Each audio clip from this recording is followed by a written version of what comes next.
You're seeing a flesh and blood being in the middle of flames, and it's not burning.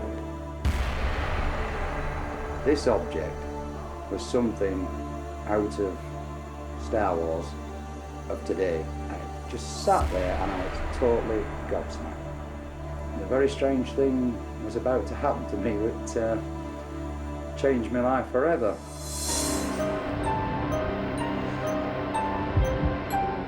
These stories are some of the strangest experiences ever described in the UK. We can't tell if they're true, but they are all recounted by ordinary people. Now they are your witnesses.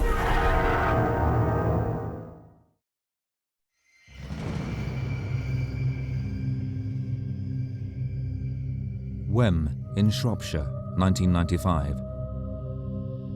Horrified locals witnessed a fierce fire demolish the old town hall.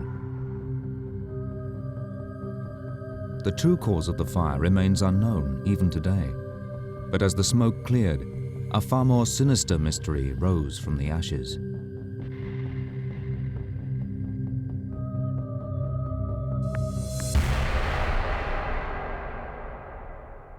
Today, the restored town hall is once again a local landmark.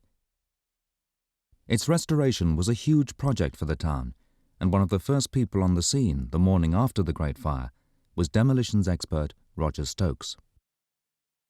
It was the morning after that I arrived here at the town hall to look at the damage along with the fire officer and assess what we could do to make the building safe.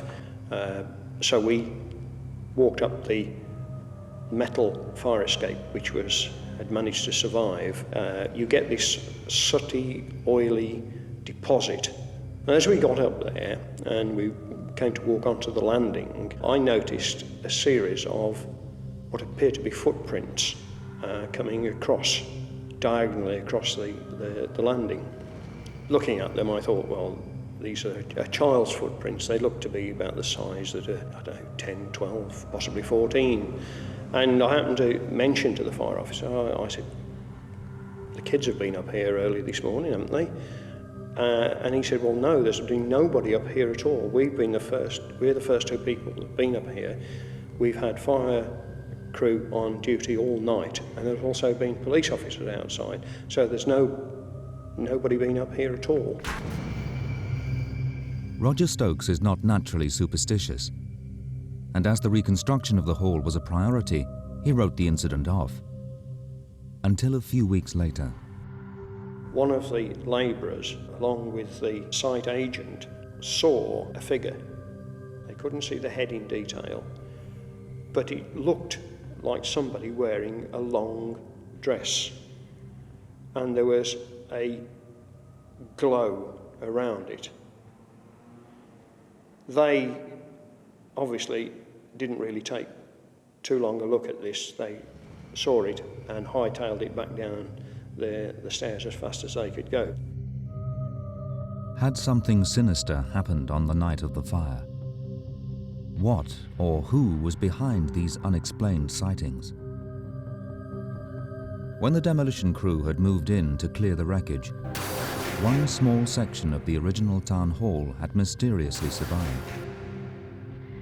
Charred but intact, this plaque, now hanging in the new entrance, held a vital clue. It was in March 1677 that the what's become known as the Great Fire of Wem broke out in a cottage at the top of Leek Lane, at the about 50 yards from what is now the modern town hall. The fire swept through the town, virtually destroyed it, and at the end of it all, the scapegoat, I suppose, for it was Jane Churm, a 14-year-old maid who was preparing a fire for her sister coming home from work, and she accidentally set fire to the inside of the thatched roof of the cottage where she was living and working. The fire, over 300 years ago, started by the young Jane Churm, combined with the mysterious survival of the commemorative plaque, intensified the intrigue.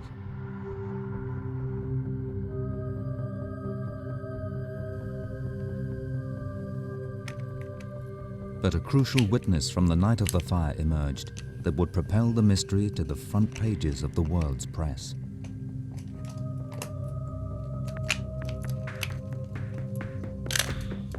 Yeah, on this specific night I was emptying Wem, about 2 miles away, and I saw a large plume of smoke in the night sky. Now, I always take my cameras with me, and at this time, the specific day, I had them with me in the car. So I jumped out, run round and took as many pictures as possible of the fire. One was around the back on the fire escape, there's some on the main roof of the building, and also around the front where I thought the gable end was going to come down.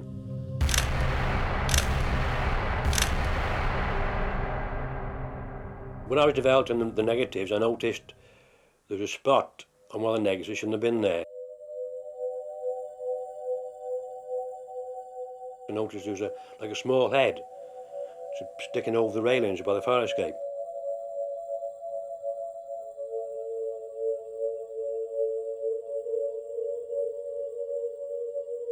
So then I developed it on paper, and as I was swilling it, starting to develop it, this little head come through, and it's like a body of a young girl. Looked to me like a girl standing behind the fire escape with the flames lapping around her. And where it come from, I don't know. The figure in the photo stands directly on the spot where Roger Stokes discovered the footprints the following morning. Could this apparition be Jane Churm? Was this the figure the construction workers saw before they fled? If it wasn't Jane Churm, who or what was it? It's very unlikely that anybody could have just wandered around in an area where firefighters would have been working for several hours unnoticed, and then to have climbed the external staircase and stood where allegedly the photograph suggests that they would have stood. It's the way I imagine Jane Churm might have looked. Sweet-faced, lots of curls, the sort of girl who would fill a maid's role in a cottage or house, yes. If anybody had been standing there, you know, their clothes would have ignited within seconds, their skin would have blistered very, very quickly. No human being could have stood there for at all, let alone for any length of time. With a photograph as important visually as Wem, it's important that we look for any explanation that we possibly can. So, first of all, we look for, could it possibly be a double exposure, a deliberate hoax? And from our point of view, having looked at the negative, the original negative on high-powered digital enhancing equipment, we couldn't see any evidence of trickery, double exposure, fraud or anything like that. We approached Dr. Vernon Harrison. He was past president of the Royal Photographic Society, and he'd been heavily involved in Kodak for many years. He said he could find absolutely no evidence of double exposure, no evidence of fraud. What he did find, in his opinion, and that has to be stressed, it's only Vernon's opinion, was that what Tony had caught on film, basically, quite innocently, and what is on the photograph is a large chunk of wood happened to be caught in the act of falling. So in Vernon's opinion, this was basically just bits of debris from the building. Dr. Vernon Harrison stated in his letter that he thinks it's a fallen piece of wood, fallen from the roof. I can't say that myself. To me, it looks very much like a young girl. But at the end of the day, what it is, I don't know. But it looks like a young girl to me. I suspect it's not a piece of timber. It actually looks as if the apparition, whatever it might be, is outside of the building rather than inside the building anyway. It doesn't look like a piece of timber might look, actually. It's definitely a face, definitely a young girl. A nice, pretty young girl, yes. Footprints in the still smouldering aftermath of the Great Fire. 2 construction workers fleeing an apparition, and then the photograph. A burning log? A clever hoax? Or Jane Churm, the young servant girl responsible for the devastating fire in Wem 300 years before?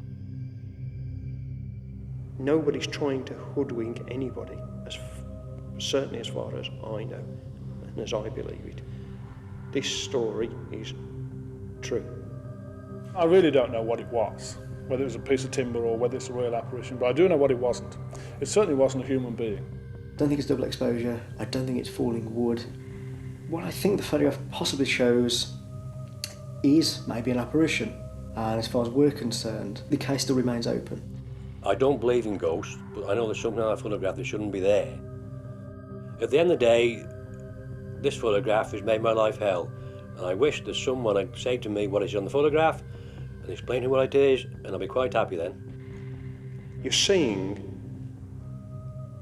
a flesh and blood being in the middle of flames, and it's not burning. And you have seen, or I have seen, the results of that figure being there. You don't believe what you've seen, you can't believe what you've seen, and yet you have seen what you've seen. Even as I tell the story now, the hair on the back of my neck is honestly standing up on end.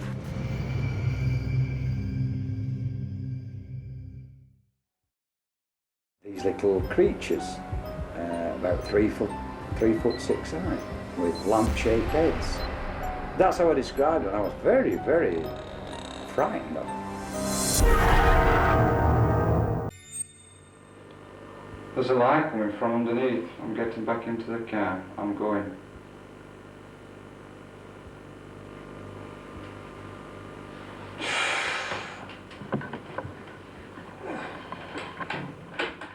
This unique video footage is of Police Constable Alan Godfrey in a state of hypnotic trance.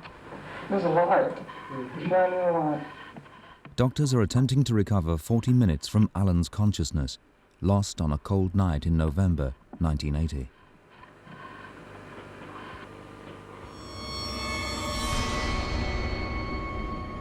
PC Godfrey had been out on night shift, driving out to a local estate near Todmorden to investigate a series of strange reports from concerned locals.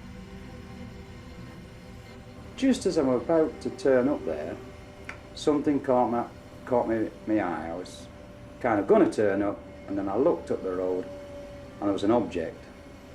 Whatever that object was, it made me stop turning, and I decided to go and investigate. I got within about 20 yards of this object, and I'm telling you now, forget what you might believe or disbelieve, this object was something out of Star Wars of today. Was I scared? I suppose I was. I'm scared when I go to a domestic. I'm scared when I go to a pub to eject a drunk. You get adrenaline rush. I just sat there and I was totally gobsmacked. It's never crossed my mind at that time, was it a spaceship? You know, that was the last thing I was thinking. I was just wondering what the hell it was, what it were doing there. And I was more concerned about somebody coming the other way and crashing into it. I just didn't know what to do with it.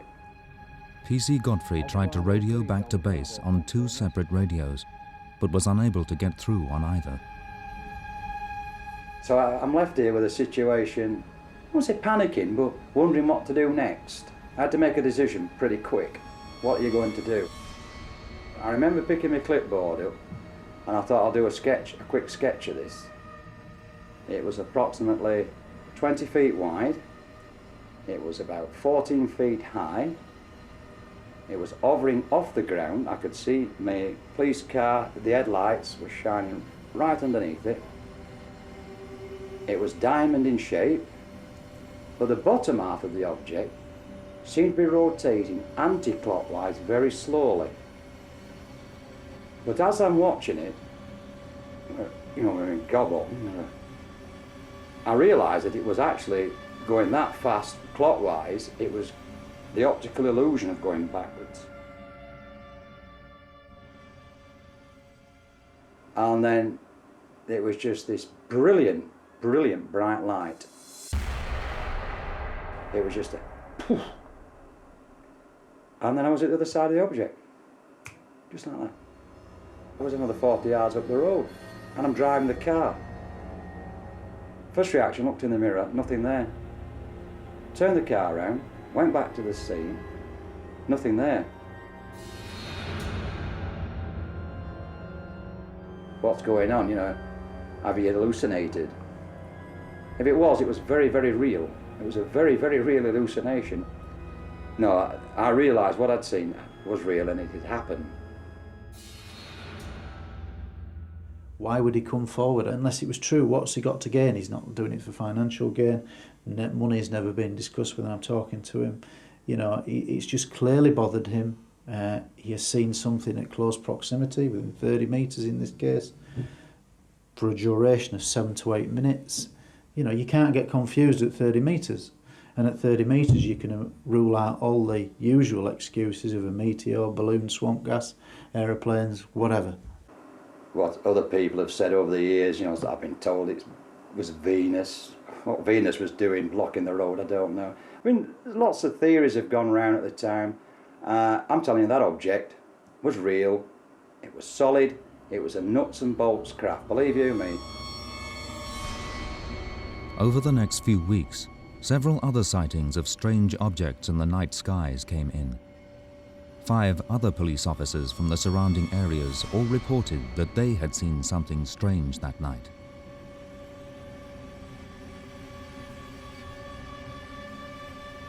Alan was asked by his superiors to sign the Official Secrets Act, but the story had already hit the national press and attracted the attention of UFO investigator Harry Harris.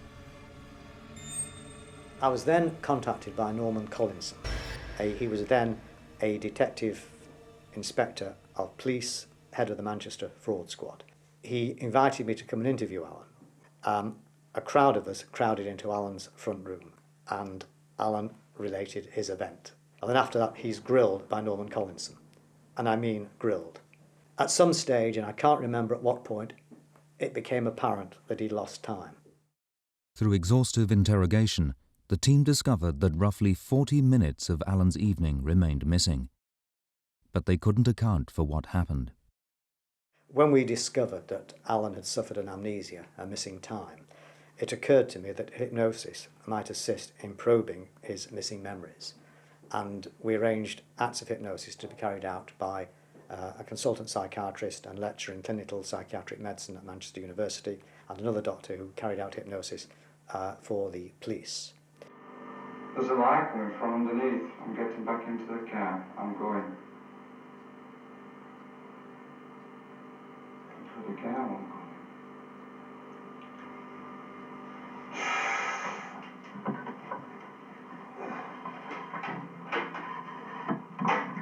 It was a bit strange watching yourself asleep, for want of a better word. But I was telling the incident as I remembered it in my conscious memory. You know, I was leaving the police station doing all what I've told you earlier on, right up to doing this sketch. I hear myself saying that I'm floating, I'm being carried, I'm floating. It's black, everything's black, and I tell him that I'm in a room and there's some horrible things in there, and I had to describe them. It's not horrible. Who's horrible? They are. Who's they? I want to talk about them Why not? because they're horrible. Can you briefly describe? I don't know. What does it look like? They're small. And I'm sat watching this and I'm thinking, what's this all about? And I mentioned these little creatures, about 3 foot 6 high, with lamp-shaped heads, with dark eyes. That's how I described them. I was very, very frightened of them. Any objects on the bed? No. They want Completely. me to get on They want you to get on it. it. Are you getting on it? Not bloody likely. And what's happening now then? It was kind of watching yourself and saying, yeah, I would react like that. I would do that, but I can't remember doing it. You know, this is weird. This can't be right. You know. I'm getting on it. You're getting on the bed? Why are you getting on it now then? I just thought about getting on it. All right. I describe these creatures attaching something, a bracelet or something, to my leg. And these little things came over and plugged into this. Oh, when I heard that did it for me. I had to... What do you do? Do you believe what you're saying? I mean, been abducted by an alien? I mean, it's not right, is it? Come on, it was bad enough having to live with the I've seen a UFO syndrome. Never mind, I've seen a UFO and been abducted. Disturbed me. So I had to come up with a solution. All these things are flying around in my head, and I'm thinking, there's got to be an answer. There's got to be I'm a policeman. There's got to be a rational answer to this. Why am I saying this? What am I coming this incredible story for? Did it happen or didn't it happen? I believe Alan wholeheartedly. I don't believe he's capable, or that for that matter anybody's capable of duping something for so long under those conditions, i.e. 3 months apart, quite obviously hypnotised, quite obviously deeply hypnotised, comes out with the same scenario, same answers to the same questions. No, I don't believe his life for one moment. If it was the only case ever reported, and nobody else had ever said anything similar, then you might say, well, this is odd. How come it's only just happened to one West Yorkshire bobby and not to anybody else? But there's a rash of cases, not only in this country, all over the world. Alan Godfrey is not alone. I know the incident, the encounter was real. That's no argument that I'll stand up anywhere you like, and I have done for 22 years, and I'm not going to change my mind now. That incident happened. It was a nuts and bolts crap, and I wasn't the only person that saw it. The hypnotic regressions and the abductions, one or two things. It happened, it was real, or I was reliving something that I'd read about and got it confused with my own memory. And when I've been hypnotised, I've come out with that. Nobody will ever know. Not even myself. But that is the way I cling on to reality.